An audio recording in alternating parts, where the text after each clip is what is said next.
Well, hello and welcome to Morning Trade with Money Control. I'm Nandita Khemka and I'm here to help you navigate the trading day with actionable trading strategies, sectoral trends and most importantly, your queries during the course of the show. So guys, keep commenting on our live feed and we'll have your queries answered by our experts. Well, the Samvat 2079 kicked off with strong gains for the Nifty as it ended above that 17,700 mark. But this morning, the cues coming in from SGX Nifty aren't that great and it is indicating at a fairly muted start. Let's also take a look at what the global handover looks like from Wall Street as well.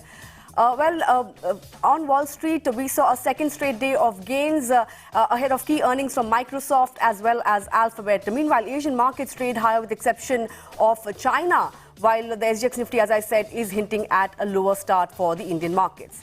European markets ended higher as UK gets a new Prime Minister. The Stoxx 600 clocked in gains to the tune of 1.5%. All sectors closed in the positive territory. Rishi Sunak will be the first Indian origin Prime Minister of Britain and also one of the youngest Prime Ministers in the UK's history. Sunak will be asked to form a government by King Charles, replacing Liz Truss, the outgoing leader who only lasted 44 days in the job before she resigned. Stocks in the spotlight today are Reliance Industries and ICICI Bank as well as HUL. We also get you some ideas for the new Samvat.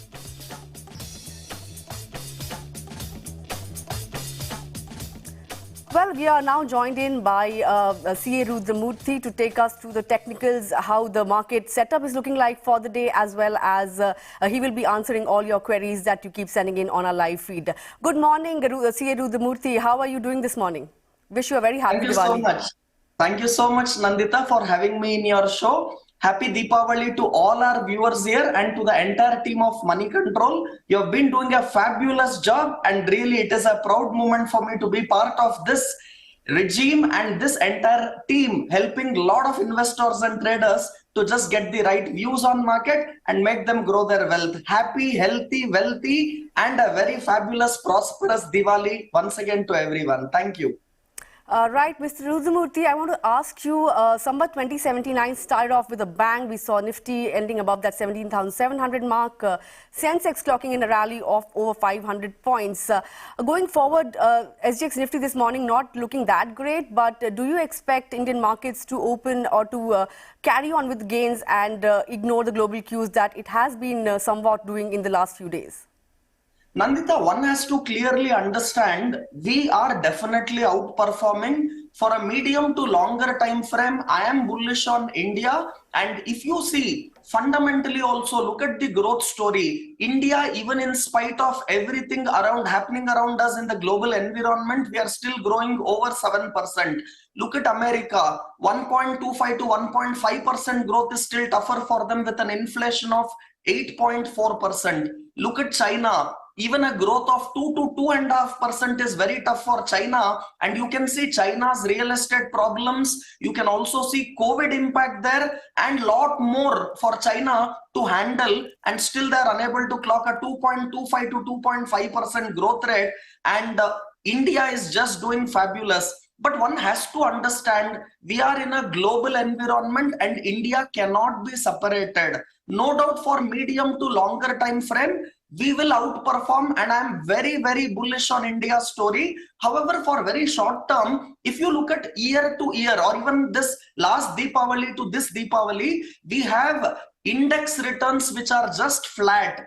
I can in fact tell you, considering even yesterday's big up move, we have a flat return from last Deepavali to this Deepavali. It is about minus 0.8% or as equivalent to flat return. Whereas if you look at US market, S&P is down 35% from last Deepavali to this Deepavali. Look at even any other market for that matter in comparison. On an average, they're all down 20 to 25% in last 1 year. So have we outperformed? Answer is yes. But the question is what will happen for next 1 year, can we do this outperformance again? So I feel the next 3 months time will be very crucial. That is next 1 quarter. No doubt our corporate results have been better than expectation. We are doing great compared to the global environment. However, we will get better opportunity as an investor. You should have that patience to buy when there is blood on street. I don't see blood on street as of now. And you have to understand, as a short-term trader, I feel this is time to definitely lighten your leverage, move from junk stocks to quality stock, move even from mid and small cap to large cap stock, and also make a sectoral change where you will go into performing sectors like either pharma or even telecom. This will be a much better strategy than going into high leverage, high beta at this environment and at this current point of time. So to make it very short and sweet, short term, I say we are somewhere very close to the top in terms of Nifty and in terms of Bank Nifty too. The outperformance is already done, and for medium to longer time frame, no doubt I am very bullish. This is the time to cut leverage. This is the time to move into low beta than high beta, and also pick the right sectors like telecom as well as pharma, which will definitely do much better and outperform compared to other high beta sectors. Right, it's time to be selective in the current market setup. Hold that thought, Mr. Rudramurthy, we'll come back to you. But before that, let me also introduce Mr. Mahantesh Sabarad on the show. Good morning, Mahantesh. Thanks a lot for joining in. Wish you a very happy Diwali and a profitable year ahead. Thank you for having me here, and happy Diwali to all you guys. Right. Let me start by asking your thoughts about the markets in the new Samvat. We did see a fairly good start yesterday, but the overhang of inflation as well as a stronger dollar will persist for some time. How do you see the markets navigating these headwinds? And do you see the Nifty hitting a new high once again anytime soon? So first, let me answer the last part of the question that you have. Will we see newer highs as far as Nifty is concerned? Definitely yes. Because the background is got to do with the results that corporates are posting. We are into the second quarter of the new fiscal year, and some of the results that are coming out are I would say, really good, considering the fact that inflation is looking up, which is what you mentioned, and dollar has actually strengthened and rupee weakened. The trend ahead seems to suggest that most of the corporates have been able to muster good sales growth, decent operating profit kind of growth, and on the PAT side, we had still a strong growth, given the fact that we are coming out from the COVID kind of lows. So all in all, I would reckon that the markets will look better going ahead. Right. You're talking about earnings. Well, banks have clearly emerged as a leader when it comes to the quarterly performance. We saw Axis Bank, IndusInd Bank, and now ICICI Bank post a solid set of numbers in the quarter gone by. Would you call it the next big theme for the new Samvat, at least for this year? Yeah, I think the Indian markets are, if you'll notice, very heavily bank dependent, and not just bank dependent, it is also NBFC dependent. That is clearly visible in the way the Nifty weightages are for banks, or even other indices weightages are for the financial sector. Banks are really doing well. There are three underlying trends that you can clearly see. There is rising credit growth. That is trend number one. Most of that credit growth is happening on the personal loan front, and that's pretty strong. The second underlying trend that you can see is that the NIMs are expanding. The NIM expansion trend has got to do with their pricing ability to price loans better, and the delayed or lagged effect of the deposits rate. The third underlying trend you will see is that the NPAs are considerably lower, in fact, at multi-year lows now. And that's something that is really coming out as a strong trend for the financial sector as well as the banks in particular. Obviously, most of these banks in the past few years have not diluted their equity capital, and that's helping EPS growth quite substantially. And we should see better EPS growth even ahead. So yes, banks are leading the way ahead for the markets, and most of the financial sectors are also doing well, despite the situation where we are in terms of RBI raising rates. So it's a good cycle that is happening for most of the banks, and I would reckon they would lead the way. They would take the markets higher. Right, moving on to the auto pack. Demand is picking up. At the same time, supply side issues are easing. In fact, Maruti is also expected to report its earnings this week. What are your expectations over there? So when you look at automobile companies in general and Maruti in particular, they have had strong sales growth. Okay, so the first indicator has to do with how the sales have been trending, and they are recovering in terms of sales growth. At the same time, you would notice that their product portfolio mix has been changing for the better. It means that they are selling higher priced cars more relative to the lower priced cars, and that works better for companies like Maruti. And thirdly, you will notice that the past troubles related to chip shortages, past production troubles related to logistical problems, etc., are no longer there, and the production momentum is pretty strong. Demand momentum, of course, has recovered, and this is the festival season. We see that the festival season is back to the levels of what we had in the 2019 period, which was pre-COVID. And therefore, one can expect that the momentum will start building up soon to take the sales higher. So I would reckon that as far as the current results are concerned, while there would be material cost inflation that will dip their margins, but overall the forward-looking trend seems quite robust for automobile companies and Maruti in particular. Right, outlook looking fairly robust for autos as well as Maruti. Shifting focus to the new age companies now, given the fact that most of them are trading at record lows. If you look at delivery, well, that lost somewhere around 30% in a matter of just about 2 sessions. In fact, the pre-IPO lock-in period for some of these new age IPOs are also slated to end in November. Do you expect a fresh bout of selling grip some of these new age companies, Mahantesh? I think the bout of selling for the new age companies has got to do with the pressures that the funds are facing who have invested into these companies. And when I say funds, I'm talking particularly of the foreign funds who have been with this company during the pre-IPO stages. Much of their worry, the funds' worry, have got to do with global pressures on them. Then really that's got to do with the local pressures in India and the company's performance. Yes, some of these companies have been going through patchy growth. You did mention delivery, for example, and I also talked about the logistics problem that generally existed. But the new age companies have the wherewithal to expand their market because the penetration is quite low. When you have low penetration, you have an ample scope for revenue growth, that is top line growth.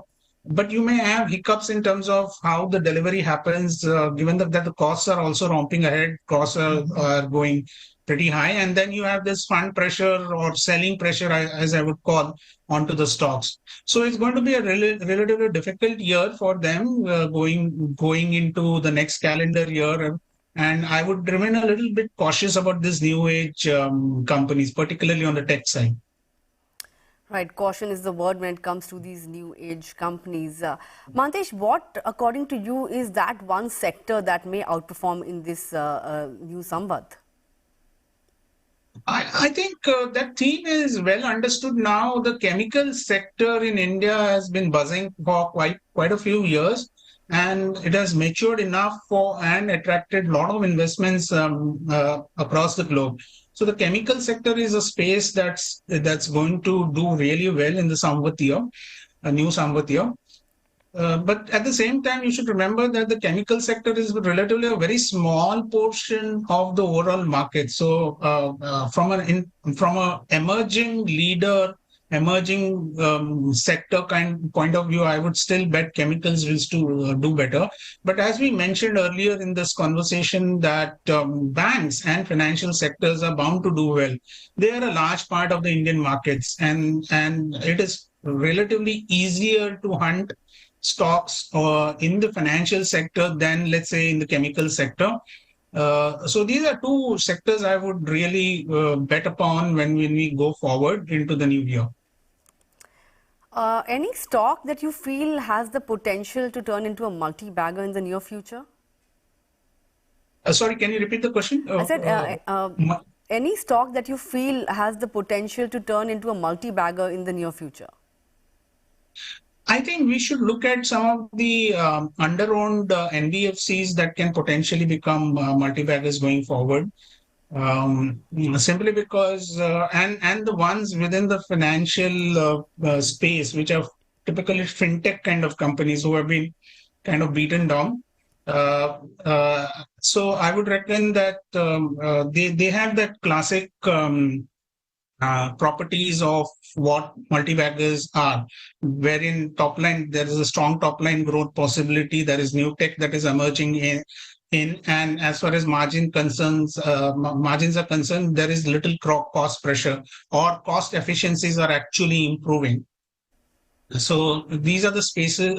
Fintech is the space where one can look for potential multi-baggers as we go ahead.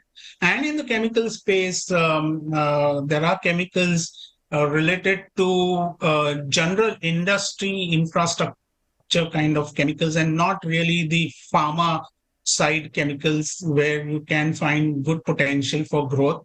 So the one thing that you have to look for within the chemical space is the fact that are they really expanding in terms of their capacities. And within chemical space, one of the interesting plays that you can find out is that given the fact that ethanol blending is growing, many of the chemical companies who are either into ethanol space or ethanol related chemical spaces, which is fuel blending, can potentially do well. Right. Thanks a lot for taking out time for us this morning, Mahantesh. It was a pleasure talking to you. Now let's get on Mr. Rudramurthy back on the show and discuss specific stocks with him. Mr. Rudramurthy, Reliance Industries came out with a mixed set of numbers. We saw consumer-facing businesses doing extremely well, but it's the O2C business that has been subdued on the back of the windfall taxes that were imposed. Well, if you look at the stock, it hasn't really done that well over the last 6 months or so. But where do you expect this counter to head in the next 2 to 3 months? Do you expect the stock to move above that 2500 level? Nandita, Reliance has very strong supports at 2,350, even at levels closer to 2,300. In fact, for this new year and for this Deepavali, from large cap, my best pick will be Bharti Airtel and Reliance. Telecom will definitely do good, and Reliance, in fact, particularly on chart, the risk reward at current levels are very, very attractive. So for me, Reliance, for this fundamental result reason, if you get any dip, it will be a great buying opportunity. I will buy it for my portfolio kind of a investment stock. Keep a stop loss somewhere at around 2,300. Keep accumulating on every dip, and for next 2 to 3 months time frame, what you are looking for, I won't be surprised to see Reliance at around 2,600 and even 2,680 as initial target. And once it crosses 2,850, which is its recent high, I won't be surprised if Reliance can make a big move even to levels of 3,000 or above. So I am very bullish on Reliance. Charts looks very strong for a positional long call. So buy it on any dips, keep a stop loss of 2,300, look at initial targets of 2,600, then 2,680 and then 2,850 to come. Right, Mr. Rudramurthy, bullish on Reliance Industries. Moving on to Yes Bank.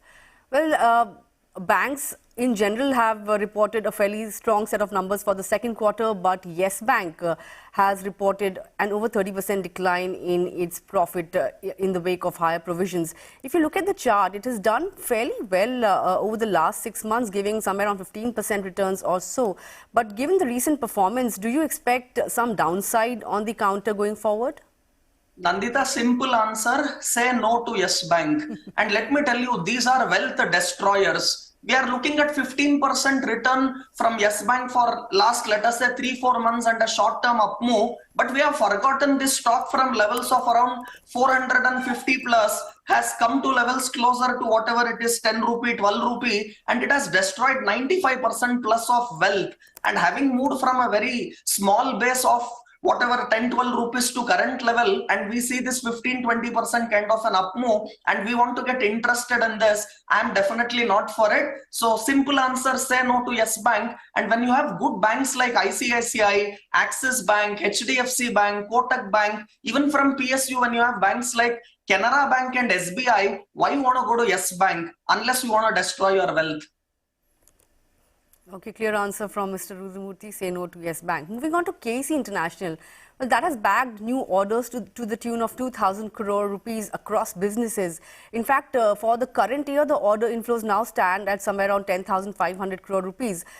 If you look at the shares on a YTD basis, they have lost somewhere around 11% or so. What are the charts saying about this one, Mr. Rudramurthy? Nandita, surely a stock to own in one's portfolio. On chart, stock has strong support at around 400-405 zone. Current market price offers a great risk reward to buy. I won't be surprised if this stock makes a very quick move towards levels of around 460 to 470 zone. So keeping a tight stop loss of about 380, I will be a buyer at current market price or even on any dips to levels closer to 400. Look at initial targets of 460, 465 to come. And once this stock closes above 480, we will see a bigger up move, and that move can even go towards levels of 535 to 540. So a strong buy on KC International, stop loss of 380 and an initial target of 465. Right, let's now move on to all the queries that we have been receiving on our live feed this morning, and there are quite a few. So let me kick off with a query on Nazara Technologies. Mr. Rahul Das has written in and he wants your views on this stock. Now, if you look at the stock, it has lost somewhere around 43% or so on a YTD basis. How much more of a downside are you looking at on this counter, Mr. Rudramurthy? Nandita, Nazara is one of those new age technology kind of a stock where people want to buy Paytm. I've always told if you buy Paytm, you have to pay M to M. So better to have stocks like Nazara Technology, which comes from the similar kind of a pedigree. So for me, Nazara is definitely a buy and a good stock to own in a portfolio. Stock has strong support at levels closer to 500, which is the longer term support. And for now, 620 is also a very strong support. And there has been a lot of accumulation happening in this stock for last 6-7 months. And we have a person like Rakesh Junjunwala into the stock, but no more. He might not be physically present, but his team and his ideology is definitely there. So for me, Nazara is a strong buy, portfolio buy, and this is an opportunity to buy this stock at a better price what you are getting it. And I look at accumulating this stock at current market price and down dips to 620, and I'm looking at a 4-digit target to come soon on Nazara, a strong buy. So that was the call on Nazara. Moving on to Tata Motors. Even Mahantesh mentioned that the setup for autos looks pretty strong now that there has been a pickup in demand as well as an easing of supply issues that had wreaked havoc across the auto universe. So what are your thoughts on Tata Motors and Tata Motors DVR? Siddharth has written in and he wants to know your view on that. Nandita, for me, after banks, telecom and pharma, the next best sector for sure is autos. And in fact, M&M will be my top pick from autos. Tata Motor is also a very, very good pick. For me, current price offers a great risk reward to buy Tata Motor. Levels closer to 380, you have strong support on Tata Motor. So I will be a buyer on Tata Motor again. Looking at targets for a trading purpose, 470 can come, and keep a stop loss of around 370. Buy it on dips to 380 and have a target of 470 on Tata Motor. And when it comes to Tata Motor DVR, again, the performance of Tata Motor DVR depends on the main stock performance. So even this will be a buy. But for me, Tata Motor will be a better option than the Tata Motor DVR. And I'm bullish on both the stocks. Right. Next one is coming in on GFC, and Prabhu has written in. He wants to know your views on this one. But looking at the charts of GNFC, it has been in a steady uptrend over the last 1 month or so. Do you expect the upside to continue from here? Definitely, yes. In fact, disclosure, I have recommended GNFC strongly to my clients, and we have bought it at levels closer to 640, 650 zone. And even at current market price, it's a great buy. And this stock has made a rounding bottom formation, and it has taken clear supports at levels closer to 640, 650, from where it has bounced with strong volumes. So any dips to levels closer to 700 will be a great buy on GNFC. Look at initial targets of around 780, 790 to come. Once it breaks that zone of 800, this stock can go back to its all-time high levels of around 900. And again, 4-digit can come very soon on GNFC. So a strong buy at current market price. Right. The last query for today, Vignesh has written in, and he has a query on BPCL. So he holds the shares at 339 rupees a piece. He wants to know whether it is the right time to average it. Strong support again for BPCL lies at around those zones of 290 levels, and currently it is up at about 300 rupee. So if he wants to average, and if he is an investor, definitely this is the zone to average. And I'll tell him, keep a very strict stop loss of around 270, buy it at current levels, and even average it on dips to 290, 280 zone, and look at targets of around 340. Right, this brings us to the end of our query segment. But guys, if you have any queries, do send them in to us with the hashtag AskMC, and we will have them addressed by our experts.